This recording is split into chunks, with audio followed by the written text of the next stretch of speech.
Hey guys, it's Janai, and today I'm going to be showing you how to achieve this slick down hairstyle. So first, obviously I started by parting my hair, and then I'm going to take this Kirsten Parlor styling gel and just apply this all over my hair. I'm just going to show you guys the whole process of me slicking down my hair so that you guys can actually see how much gel I used, how much I was combing and brushing. So yeah, I'm just going to show you guys everything. So I started by combing because it's easier to make it lay flat when you comb it all down first before you brush it. So yeah, I'm using a really fine tooth comb and just combing it down.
So now I'm just tying it with a do-rag. I prefer do-rags as opposed to scarves when it comes to this hairstyle because I like how you can pull it down in the back to make it all the way flat.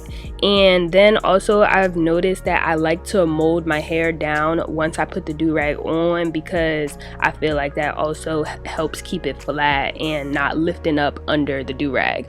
Also, you want to make sure that your hair is dry before you take the do-rag off. That's like the most important step. If your hair is not all the way dry, it will be lifting up throughout the day and it will not stay laid. So do not take your do-rag off until your hair is dry. That's why I usually do this style overnight.